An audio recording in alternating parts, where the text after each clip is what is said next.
Good evening. I'm Vic Michaelis here with another edition of Very Important People. It's not often that a television show can flip an entire genre on its head, but Very Important People, which is hosted by Canadian-American comedian Vic Michaelis, has shattered everything we know about improvised interviews, and it's getting Emmys buzz for it. The show, which was made for Dropout TV, takes comedians and gives them a full makeover, and without any prep, they have to develop a character and do a totally improvised interview with host Vic. It's as shocking as it is hilarious, and I was so lucky to sit down with Vic to talk about this series and its many surprising Canadian moments. Here are some of the highlights from the interview, and if you want to see Vic and I play a game all about the Maritimes, you can head over to the Producer Liz YouTube page. If you've seen Very Important People, let me know what your favorite episode was in the comments, and for now, enjoy the interview with Vic. What was it like developing this show for Dropout specifically? So it's really interesting, and it was a really cool way to come about it, where like I literally got a cold email this time last year. Time last year I was working on a Hallmark movie, and I got a cold email being like, hey, would you want to host the show? And I'm like, yes. And then I read the email and I was like, oh yeah, for sure. I didn't read the email. I saw, would you want to host the show? And I emailed back immediately, yes. I read the email and I was like, great, I have ideas. And they were like, great. And then obviously the strikes took place. I was sort of supporting my union in that. Dropout sort of midway through realized that they weren't a struck company, but was still being like very respectful and supportive of the actors and writers, and sort of made the decision towards the end of the strike that, not being a struck company, they would use that as a way to help the actors and crew continue working. So we at that point started doing and continuing to develop like VIP the first season. I got really, really lucky that Tamara and I met, truly were put together for this, and I am so grateful. She is so unbelievably talented, and we were really on the same idea with, I think, Voice of Reason characters especially. It can be sort of like a plug and play, and I really do believe that Voice of Reason characters, you're just not catching them on a day. Like, they have full lives too, and especially with a show like this, we wanted there to be some sort of anchor point, especially these big characters coming in, and so the two of us just sort of sat down and talked through backstory and some ideas for this character, and then sort of like from there, like some of the host Vic lore sort of like twisted bizarre off and then spurred on improv days, but just being like, like host Vic probably has like some sort of like a home life situation, maybe what does that look like, and then getting to fill that in through the improv and through the characters was really fun. But having something to, for me at least, to go like, oh yeah, of course I've got like a life that I'm living, and writing that down, and after sort of we've doled out new pieces of information, Tamara and I sort of sitting back and chatting about how that maybe fits into the bigger narrative of this character was like such a fun part of the experience. So that was the part that we really got to build, was sort of like, and Tamara also like did so much of like the aesthetic of the show, like that is all her brain. So it is it's really nice to get this like cool juicy thing to do, which was given to us, and then getting to like having this like box that they were just like, go crazy with this box, and that was sort of like the two of us in pre-production getting to do that kind of stuff. I think the episode with Lisa Gilroy needs to be submitted to like Canadian Comedy Hall of Fame. Like, that's thank you, appreciate that. Unbelievable what you two did. It feels like a viewer, or from the viewer's perspective, like it took so much energy to do that volley and back and forth, and then that last 5 minutes required such a different energy and commitment from you to get to that end point. What was it like developing that and doing that shoot? So there's a couple of episodes that I think really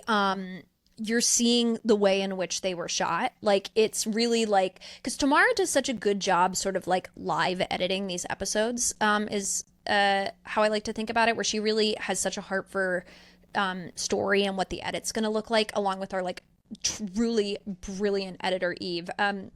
Like Tamara's got a really good thing of like, okay, we're gonna need some sort of like a high point here, like we're gonna need some like lead in like questions, like why don't you guys like continue talking about like this type of thing or whatever. But the Lisa episode and the Tommy Shrigley episode, Zach Oyama's episode, are two that really stand out in my mind, where like we really just shot them and they were edited sort of in the order in which they were shot for the most part. Like, it just was it's, you know, it's not a value judgment. It's not that it's better or worse that it happens that way. It just like is like really, like the Lisa episode specifically, we did basically with no cuts. It really was just like we went straight through, and as you can see, there's like not really a lot of green screen pulls because it was us just sort of like just sort of barreling through. It was such a fun episode to film, and I think Lisa really is just like such a wonderful representation of Canadian comedy. Like I think about Jimbo from the Drag Race family franchise, and I think the two of them on separate sides of the coin are like such a great example of like what Canadian comedy is, and like the landscape of Canadian comedy right now, sort of that like absurdist but deeply committed, like a little bit clowny, but in a way that is like comedy first and comedy focused, in a way that is just like so cool and so interesting. And when people ask about Canadian comedy, those are I think the two people right now that I'm like, if you want to know like the best of what's happening, like that is it. Like it's like those are the two that I really really think about. Not that there's not other amazing Canadian talent coming out and in Canada right now, but those are the two that I genuinely like always think of and always point to. There's such a commitment that that Lisa, that Jimbo all bring to performance that is so thrilling to watch. Was there a piece of commitment to host Vic that for you grounded you in that character, or that you had to lean into more and more as you went through the shoot?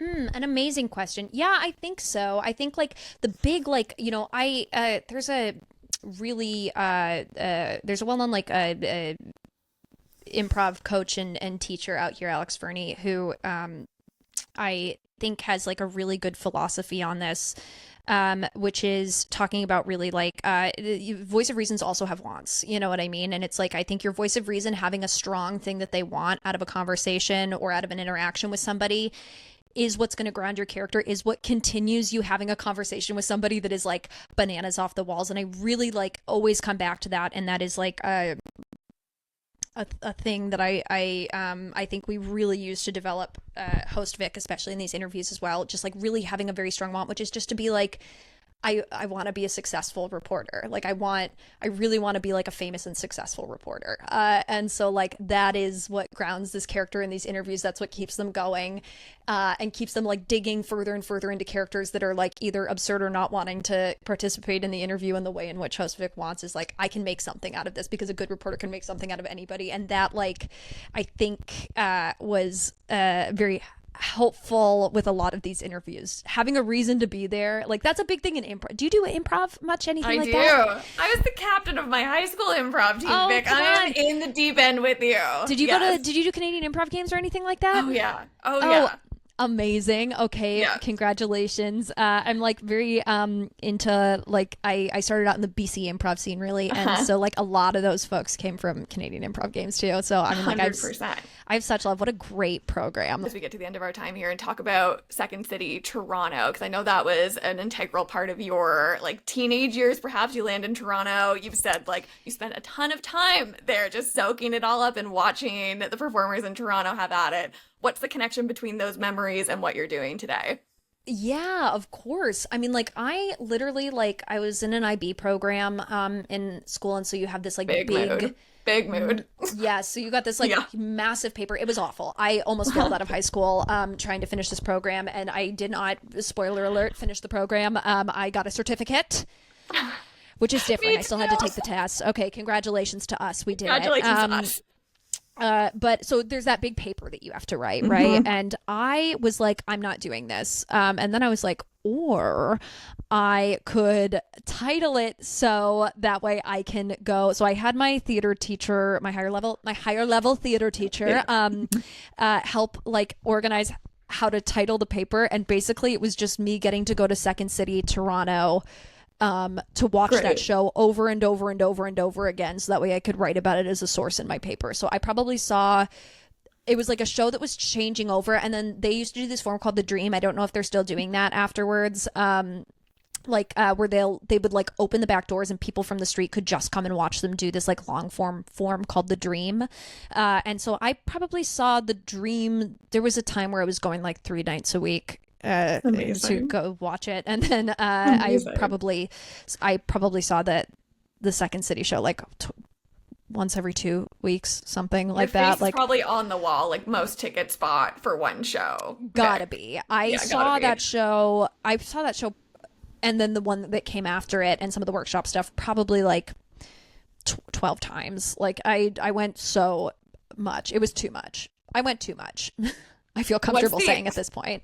I just couldn't get enough of it. I was like, and watching like the little, like watching and trying to calculate like what's improvised, what's written, like how they're like sourcing new material, and then like watching some of the stuff that was happening in like the improv afterwards then like turn into kernels of ideas for like the next set of shows. It was just like really mind-blowing to me. I hope to talk to you again for season 2 down the line. I can't wait to see it. Thanks so much for watching. And if you want to see Vic and I play a game all about the Maritimes, you can head over to the Producer Liz YouTube page, but I'll be hanging out with you in the comments. So let me know what you thought of this interview and who you want to see me interview next. See you next time, Made.